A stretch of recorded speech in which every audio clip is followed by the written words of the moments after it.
ಏನ್ ಕಾರ್ ಸೀನಪ್ಪ. ಎಲ್ಲಾರು ತಲೆ ಕೆಡಿಸಿ ಬಿಡ್ತಾರ ಒಂದು ಸೀನ್. ಒಟ್ಟ ಎಲ್ಲಾ ಕಡೆ ಪಾಯಿಂಟ್ ಔಟ್ ಮಾಡಿ ಹೇಳ್ತಾರ ನೋಡ್ರಿಪ್ಪ ಆ ಟೀಸರ್ ಒಳಗ. ಸಾರಿ, ಟೀಸರ್ ಅಲ್ಲ, ರಾಕಿಂಗ್ ಸ್ಟಾರ್ ಯಶ್ ಅವ್ರ ಇಂಟ್ರೊಡಕ್ಷನ್ ವಿಡಿಯೋ. ಅದ್ರ ಬರೀ ಅದೊಂದು ಸೀನ್ ಬಗ್ಗೆ ಮಾತಾಡತ್ತ. ಆ ಸಿನಿಮಾ ಕ್ವಾಲಿಟಿ ಬಗ್ಗೆ ಮಾತಾಡತ್ತಿಲ್ಲ. ಮತ್ತ ಅದ್ರೊಳಗ ಕಂಟೆಂಟ್ ಏನೈತೆ ಅನ್ನೋದು ಇನ್ನ ಪಕ್ಕಾ ತಿಳ್ಕೊಂಡಿಲ್ಲ. ಅದ್ ಬಿಟ್ಟ ಬರೀ ಆ ಸೀನ್ ಒಂದ್ ಇಟ್ಕೊಂಡ್ ಕಾಮಿಡಿ ಮಾಡೋದಾಗ್ಲಿ ತೆಗಳೋದಾಗ್ಲಿ ಇದ್ದ ಮಾಡತ್ತಾರ. ಟೀಮ್ದವ್ರ ಫಸ್ಟ್ ಕ್ಲಾರಿಫಿಕೇಶನ್ ಕೊಟ್ಟಾರ. ಏನಪ್ಪಾ ಅಂದ್ರ fairy tale for grown ups ಅಂತ ಹೇಳಿ. ಅದನ್ನ ಯಾರು ನೋಡತಿಲ್ಲ. ಅದಂತ ಸಿನಿಮಾ ಹೆಸರು ಅದೈತಿ, ಟಾಕ್ಸಿಕ್ ಅಂತ ಹೇಳಿ. ಇದನ್ನೆಲ್ಲಾ ತಿಳ್ಕೊಳ್ದನ ಒಟ್ ಆ ಸೀನ್ ಬಗ್ಗೆ ಅದನ್ನೊಂದು ಮಾತಾಡ್ಕೊಂತ ಕೂತಾರ.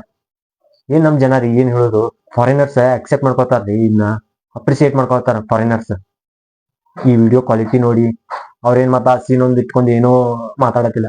ಜಸ್ಟ್ ಆ ಸಿನಿಮಾ ಕ್ವಾಲಿಟಿ ನೋಡಿ ಹಾಲಿವುಡ್ ಲೆವೆಲ್ ಐತೆ ಅಂತ ಹೇಳಿ ಅಪ್ರಿಸಿಯೇಟ್ ಮಾಡತ್ತಾರ.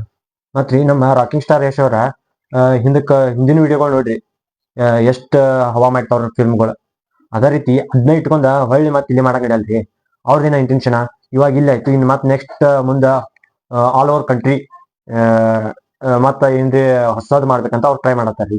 ಅದ ಲೆಕ್ಕಲಿ ನಮ್ ಇಂಡಿಯನ್ ಟೈಪ್ ಮೂವಿ ಮಾಡ್ಕೊಂಡ ಹಾಲಿವುಡ್ ಲೆವೆಲ್ ಟಕ್ಕರ್ ಕೊಡಕ್ ಆಗತ್ತೇನೆ ಇಲ್ರಿ. ಹಾಲಿವುಡ್ ಲೆವೆಲ್ದಾಗ ಯಾವ ಟೈಪ್ ಬೇಕು ಆ ಟೈಪ್ ಮಾಡಿದಾಗ ಅಷ್ಟ ಅದ್ರದ ಸಿನಿಮಾಗ ಅಪ್ರಿಸಿಯೇಷನ್ ಬರೋದು. ವೀಕೆಂಡ್ ವಿತ್ ರಮೇಶ್ ಅವರ ಎಪಿಸೋಡ್ ಒಂದ ಸೀನ್ ತಗೊಂಡ ಎಷ್ಟು ಕಾಮಿಡಿಯಾಗಿ ಯೂಸ್ ಮಾಡತ್ತಾರ್ರಿ. ಅಲ್ಲಿ ಒಂದ್ ಮಾತು ಹೇಳ್ತಾರ್ರಿ ರಾಕಿಂಗ್ ಸ್ಟಾರ್ ಅವ್ರು, ನಮ್ ಫ್ಯಾಮಿಲಿ ಕೂತ್ ನೋಡುವಂತ ಸಿನಿಮಾ ಅಷ್ಟ ಮಾಡ್ತೀನಿ, ಫ್ಯಾಮಿಲಿ ಕೂತ್ ನೋಡಬಾರ್ದಂತ ಸಿನಿಮಾ ಯಾವ ಮಾಡಲತ್ತೆ ಅದೊಂದು ಮಾತು ಹೇಳ್ತಾರ. ಅದನ್ನೊಂದು ತಗೊಂಡ ಎಷ್ಟು ಟ್ರೋಲ್ ಮಾಡತ್ತಾರ ಅಂದ್ರೆ ಹೇಳಿ. ಅದ್ರ ತಕ್ಕಂಗ್ ಮಾಡ್ಕೊತ ಹೋದ್ರೆ ಯಾವ ಸಿನಿಮಾಗಳು ಹಾಲಿವುಡ್ ಲೆವೆಲ್ಗೆ ಹೋಗಲ್ರಿ. ಮತ್ ಇದ್ರೊಳಗ ಇಂಟೆನ್ಷನ್ ಒಳಗ್ ಕೂತ್ರಿ ಯಾವ ಸಿನಿಮಾಗಳು ಮುಂದ ಓಡಲ್ರಿ. ಅದಕ್ಕೆ ರೀ ಅವ್ರದೇನ್ರಿ ಹೊಸದ್ ಮಾಡ್ಬೇಕಂತ ಅವ್ರ ಪ್ರಯತ್ನ ರೀ. ಅದಕ್ಕನ್ನ ಅಪ್ರಿಸಿಯೇಟ್ ಮಾಡ್ರಿ, ಇಲ್ಲಾರ ಬೆಂಬಲ ಕೊಡ್ರಿ. ಯಾರು ಬಿಟ್ಟು ಅವ್ರನ್ನ ತೆಗಳೋದಾಗ್ಲಿ ಕಾಮಿಡಿಯಾಗಿ ನೋಡೋದಾಗ್ಲಿ ಮಾಡಕ್ ಹೋಗ್ಬೇಡ್ರಿ ಅಷ್ಟ. ಕೆಲವ್ರ ಅವ್ರ ಸಕ್ಸಸ್ ನೋಡಿ ಉರ್ಕೊಳ್ಳೋರು ಇರ್ತಾರೆ. ಮತ್ತ ಅವ್ರ ಬೆಳೆಯೋದ್ ನೋಡಿ ಅದ್ ನೋಡಕ್ ಆಗಲ್ಲನ ಯಾವ್ದಕ್ಕೆ ಯಾವ್ದ್ರಿ ಜೋಡಿಸಿ ಅವ್ರನ್ನ ಹೆಂಗಾದ್ರು ಮಾಡಿ ಕೀಳಾಗಿ ನೋಡ್ಬೇಕು ಜನ, ಆ ರೀತಿ ಮಾಡಕ್ ಟ್ರೈ ಮಾಡ್ತಿರ್ತಾರೆ. ಆದ್ರ ಅವ್ ಏನು ಅಂಟೋದಿಲ್ರಿ ಅವ್ರಿಗೆ. ಅವ್ರ ಏನ್ ಪ್ಯಾನ್ ಬೇಸ್ ಇಂಡಿಯಾದಾಗ ರೆಡಿ ಮಾಡ್ಯಾರಲ್ಲ, ಆ ಪ್ಯಾನ್ ಬೇಸ್ ರೀ ಅವ್ರನ್ನ ಕೆಳಗ ಬೀಳೋ ಹಾಗೆ ಮಾಡಲ್ರಿ. ಬಾಲಿವುಡ್ದಾಗ ರೀ ಏನ್ PR ಗಳು ಅದಾರಲ್ಲ ಅವ್ರನ್ನ ಇಷ್ಟು ಟಾರ್ಗೆಟ್ ಮಾಡದಾರ್ರಿ. ಒಟ್ಟು ಇನ್ಕತನ ಬಾಲಿವುಡ್ ಬಾಯ್ಕಟ್ ಅಂದಂದ ನಮ್ ಸೌತ್ ಅವ್ರ ಎಷ್ಟ ಇದನ್ ಮಾಡಿದ್ರಲ್ಲ, ಈಗ ಅವ್ರ ತಿರುಗಿ ನಿಲ್ಲತಾರೀ ನಮ್ಮ ಸೌತ್ ಸೈಡ್ದು ಸಿನಿಮಾಗಳ ಅಪೋಸಿಟ್ ರೀ. ಯಾಕಂದ್ರ ರೀ ಈಗ ಸೌತ್ ಸಿನಿಮಾಗಳೆಲ್ಲ ಬಾಯ್ಕಟ್ ಮಾಡು ಲೆಕ್ಕಿಗೆ ಬರತ್ತಾರೀ ಅವ್ರ. ಅವ್ರ ಸಿನಿಮಾ ನಮ್ ಸಿನಿಮಾ ಕಂಪೇರ್ ಮಾಡ್ರಿ ಅವ್ರಕ್ಕಿಂತ 2 ಪಟ್ಟು ಹೆಚ್ಚೈತಿ ನಮ್ ಸೈಡ್ದ. ಆದ್ರೂ ರೀ ಅವ್ರದೇನ್ರಿ ಇನ್ನ ತನಕ ಅವ್ರದ್ದು ಬಾಲಿವುಡ್ ಬಾಯ್ಕಟ್ ಅನ್ನೊಂದು ಬಂದಿರ್ಲ. ಇಂಟೆನ್ಷನ್ ಇಟ್ಕೊಂಡ್ ಅವ್ರ ತಿರುಗಿ ಬಿದ್ದಾರ್ರಿ. ಅದನ್ನ ತಿಳ್ಕೊಬೇಕು ನಮ್ ಸೈಡ್ ಜನ. ಅದೊಂದು ಇಂಟ್ರೊಡಕ್ಷನ್ ವಿಡಿಯೋ ರೀ, ಒಂದ್ ದಿನದಾಗ 20 ಕೋಟಿ ಪ್ಲಸ್ ವ್ಯೂಸ್ ಐತ್ರಿ, ಮತ್ತ 55 ಲಕ್ಷ ಲೈಕ್ಸ್ ಐತ್ರಿ ಬರೀ ಒಂದ್ ದಿನದಾಗ್ರಿ. ಆಲ್ ಓವರ್ ಪ್ಲಾಟ್ಫಾರ್ಮ್ ಸೇರ್ಸಿ ಹೇಳ್ತೇನೆ ನಾ. ಅದರಿ ಇನ್ನ ಟೀಸರ್ ಬತ್ತಂದ್ರ ಟ್ರೇಲರ್ ಬತ್ತಂದ್ರ ಎಷ್ಟು ಹೈಪ್ ಇರಬಾರ್ದ್ರಿ.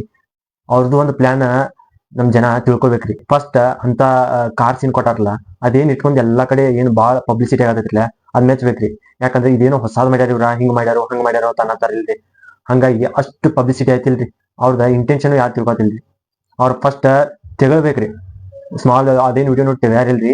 ಇನ್ನ ಅವ್ರ ಮೇನ್ ಕಂಟೆಂಟ್ ಇದ್ದಿದ್ದ ಟೀಸರ್ ಟ್ರೇಲರ್ ಸ್ವಲ್ಪ ಕ್ಲಿಪ್ ಕೊಟ್ರಂದ್ರಿ, ಅವಾಗ ತಾನ ಜನ ಏನ್ ತೆಗತಾರಲ್ಲ ತಾನ ಅವ್ರ ಹಾದಿಗೆ ಬರ್ತಾರ್ರಿ. ಅವ್ರದ್ದು ಏನ್ ಇಂಟೆನ್ಷನ್ ಐತಿ, ಏನ್ ಮೆಸೇಜ್ ಕೊಡತಾರೋ ಜನರಿಗೆ ಅನ್ನೋದ ಅವಾಗ ತಿಳಿದೈತ್ರಿ. ಮತ್ ಇವಾಗ ನೋಡ್ರಿ ಬುಕ್ ಮೈ ಶೋದಾಗ್ರಿ ಎಷ್ಟ್ರಿ 2,50,000 ಇಂಟ್ರೆಸ್ಟೆಡ್ ಓಟಿದ್ದು ರೀ ಇಂಟ್ರೊಡಕ್ಷನ್ ವಿಡಿಯೋ ಬರೋಕ್ಕಿಂತ ಮೊದಲ್ರಿ. ಇವಾಗ್ರಿ 3 ಲಕ್ಷ ಮೇಲೆ ದಾಟೈತ್ರಿ ಇಂಟ್ರೆಸ್ಟ್ ರೀ. ಮತ್ರಿ ಅವ್ರ ಏನ್ ಪ್ರಮೋಷನ್ ಸ್ಟಾರ್ಟ್ ಮಾಡ್ಯಾರಲ್ಲ ಬೆಸ್ಟ್ ಟ್ರೈ ಮಾಡದಾರಿ ಪ್ರಮೋಷನ್. ಜನಗಳಿಗೆ ಹೇಳೋದು ಒಂದರಿ, ನಾವ ಮಾರ್ಚ್ 19 ತನಕ ಕಾಯಿರಿ, ಆಮೇಲೆ ನಿಮ್ಮ ರಿಯಾಕ್ಷನ್ ಹೇಳ್ರಿ. ಇವಾಗ ಸುಮ್ನೆ ಏನೇನೋ ಹೇಳಿ ಆಮೇಲೆ ನೀವು ಸಿನಿಮಾ ನೋಡಿದ್ಮೇಲೆ ಮತ್ತೆ ಟರ್ನ್ ಮಾಡ್ಕೋಬೇಕ್ರಿ ಮೈಂಡ್. ಅಲ್ಲಿವರೆಗೂ ಕಾಯಿರಿ, ಆಮೇಲೆ ನಿಮ್ ಫೀಡ್ಬ್ಯಾಕ್ ಹೇಳ್ರಿ. ಇಷ್ಟೇ ಹೇಳುದ್ರಿ. ನಮಸ್ಕಾರ.